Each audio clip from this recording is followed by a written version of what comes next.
자, 예비 법조인 여러분. 변호사 시험 민법에서요. 합격과 불합격을 가르는 가장 중요한 파트, 딱 하나만 꼽으라면 전 주저 없이 의사표시를 꼽겠습니다. 이게 단순히 양이 많아서가 아니에요. 출제위원들이 파놓은 가장 교묘하고 치명적인 함정이 바로 여기에 다 숨어 있거든요. 오늘 이 민법 총칙의 심장부를 완벽하게 여러분의 것으로 만들어 드리겠습니다. 그럼 바로 본론으로 들어가죠. 아니 왜 유독 여기서 그렇게 오답이 쏟아질까요? 간단합니다. 무효, 취소, 착오, 사기. 이 개념들의 경계선이 정말 종이 한 장 차이거든요. 출제위원들은 바로 그 아슬아슬한 경계선을 집요하게 파고들죠. 하지만 걱정 마세요. 오늘 이 시간으로 그 모든 혼란을 깔끔하게 끝내드리겠습니다. 오늘 우리의 전략입니다. 먼저 문제가 있는 의사표시의 4가지 기동, 107조부터 110조까지를 완벽히 분석할 거고요. 그 다음에 효력 발생 시점을 정리하고 마지막으로 이 모든 지식들을 실전 시험에서 어떻게 유기적으로 써먹을지 그 훈련까지 마무리하겠습니다. 여러분, 이 파트는요. 그냥 민법 총칙의 한 부분이 아닙니다. 채권법상 계약의 효력, 물권법상 물권 변동의 효력, 나아가 민법 전체를 관통하는 기본 중의 기본입니다. 다시 말해서 여기 나오는 조문들을 완벽하게 장악한다는 건 민법 시험 전체의 고지를 점령한다는 것과 같은 의미입니다. 자, 그럼 시작해봅시다. 처음부터 효력이 없는 것, 즉 법적으로 그냥 꽝인, 근본적으로 깨져버린 의사표시부터 보겠습니다. 바로 비진해 표시와 통정 허위 표시죠. 여기서 핵심은 딱 2가지입니다. 언제 무효가 되는가, 그리고 누가 보호받는 제3자인가. 이것만 정확히 구별하면 끝납니다.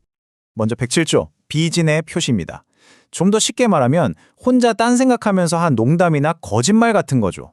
자, 이 조문 귀로 똑똑히 들으시고 눈으로 이 글자들을 딱 찍어두세요. 진이 아님을 알고 한 것이라도 그 효력이 있다. 이게 원칙입니다. 이게 바로 첫 번째 함정이에요. 하지만 바로 뒤에 이 원칙을 뒤집어버리는 결정적인 단서, 그러나 조항이 붙어있죠. 107조를 꿰뚫는 가장 중요한 키워드는 바로 상대방의 인식입니다. 우리 판례는요, 말한 사람의 속마음이 아니라 겉으로 드러난 표시행위를 기준으로 판단하거든요. 예를 들어 내가 친구 부탁으로 내 이름 빌려서 대출을 받았다?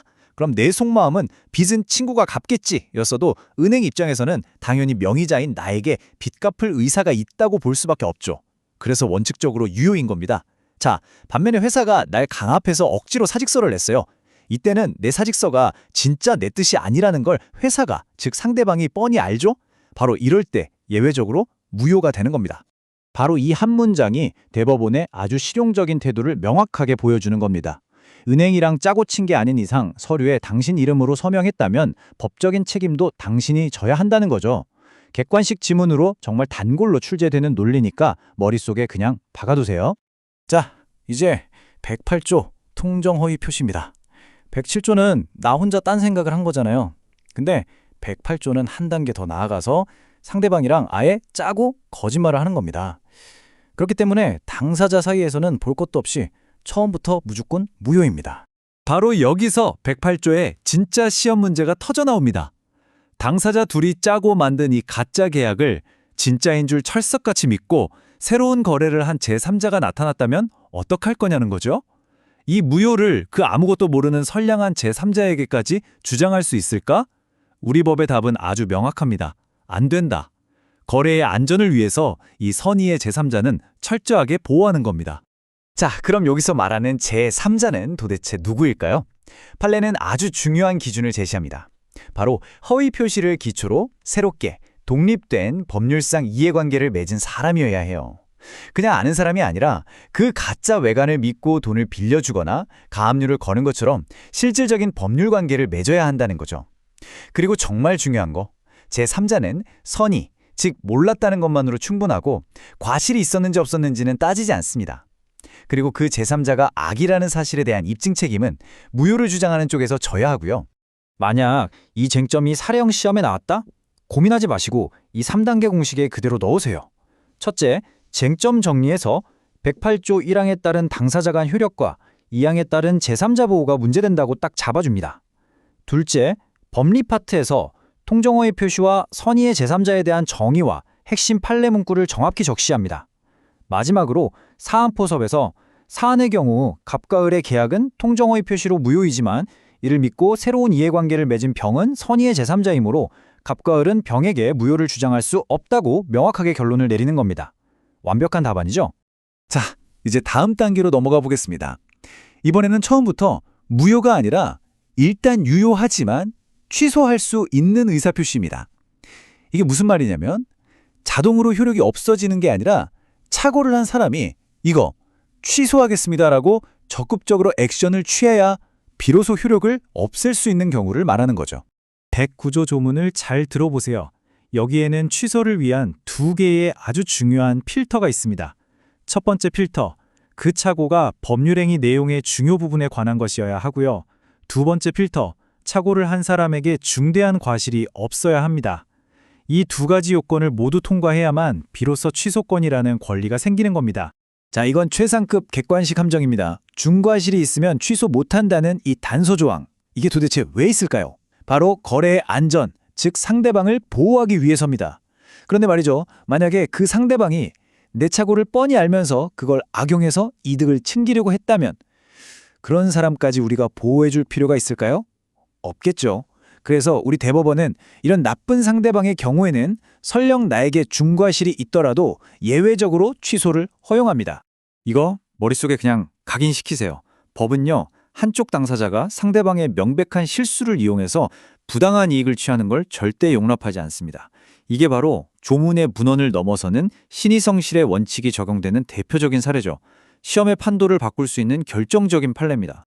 이제는 내 의사결정이 다른 사람에 의해서 적극적으로 왜곡된 경우를 보겠습니다. 바로 사기나 강박에 의한 의사표시입니다. 이건 기망이나 협박이라는 위법한 수단에 당한 피해자를 보호하기 위한 아주 중요한 조문입니다. 110조입니다. 여기서 우리가 딱 집중해야 할 부분은 바로 2항입니다. 거래 상대방이 직접 나를 속인 경우와 전혀 상관없는 제3자가 중간에 껴서 사기를 친 경우 이 두 가지 케이스를 우리 법은 명확하게 구별해서 다르게 규정하고 있습니다. 바로 이 구별이 시험의 핵심입니다. 만약 상대방의 대리인이 사기를 쳤다. 판례는요, 이 대리인을 제3자로 보지 않고 상대방 본인과 사실상 똑같은 사람으로 봅니다. 따라서 본인이 그 사실을 몰랐다고 발뺌해도 소용없어요. 그냥 바로 취소할 수 있습니다. 하지만 정말로 계약과 아무 관련 없는 제3자가 사기를 쳤다면 그때는 거래 상대방도 보호해줘야 하니까 그 상대방이 사기 사실을 알았거나 알 수 있었을 경우에만 제한적으로 취소가 가능해지는 겁니다. 그렇죠. 이 비유가 법률 관계를 아주 명확하게 정리해주죠. 법은 이 상황에서 대리인과 본인을 사실상 한 몸으로 취급해서 사기당한 피해자가 훨씬 더 쉽게 구제받을 수 있는 길을 열어주는 겁니다. 자, 지금까지 우리는 의사표시에 어떤 문제가 있을 수 있는지 그 하자들을 집중적으로 봤습니다. 이제 잠깐 시각을 바꿔서요. 하자가 있든 없든 모든 의사표시가 도대체 언제 법적인 효력을 갖게 되는지 그 타이밍에 관한 원칙들을 간단히 정리하고 넘어가겠습니다. 우리 민법의 대원책, 바로 도달주의입니다. 계약의 성립 시점이나 해제의 효력 발생 시점 같은 걸 결정하는 아주 중요한 기준이죠. 핵심은 이거예요. 내가 보낸 때가 아니라 상대방의 그 내용을 알 수 있는 객관적인 상태에 놓인 때 효력이 발생한다는 겁니다.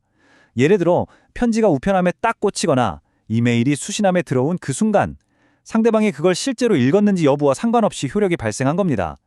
112조와 113조는 이 도달주의 원칙을 보충하는 세부적인 절차 규정들이니까 가볍게 한번 확인하시면 되겠습니다. 좋습니다. 이제 마지막 진짜 실전 훈련입니다. 지금까지 배운 개별 조문이라는 구슬들을 하나의 목걸이로 꿰어보는 시간이죠. 실제 시험에서 이 조문들은 절대로 혼자 나오지 않습니다. 다른 복잡한 법적 쟁점들과 아주 교묘하게 얽혀서 출제되거든요. 이게 바로 고득점과 만점을 가르는 심화학습입니다. 이 연결고리를 아는 수험생은 다른 수험생들이 손도 못 대는 복합 사례 문제를 풀어낼 수 있습니다. 예를 들어 대리인이 본인을 배신하는 대리권 남용 행위에는 우리 판례가 107조 비진입 표시 규정을 유추 적용하고요. 또 상대방이 채무불이행해서 계약이 적법하게 해제된 이후에 내가 손해배상 책임을 면하기 위해서 차고 취소를 주장할 수 있는가 하는 문제는 언제 나와도 이상하지 않은 A급 쟁점입니다. 마지막으로 이 질문 하나를 여러분께 던지면서 마무리하겠습니다. 정답부터 말씀드리면 그렇다. 실익이 있답니다. 그리고 그 이유를, 왜 실익이 있는지를 정확하게 논리적으로 설명할 수 있는가, 이게 바로 상위권과 최상위권을 가르는 결정적인 기준이 됩니다. 깊이 파고들어 보세요. 집중력을 잃지 않고 계속 정진한다면 여러분은 반드시 이 시험을 정복할 수 있을 겁니다.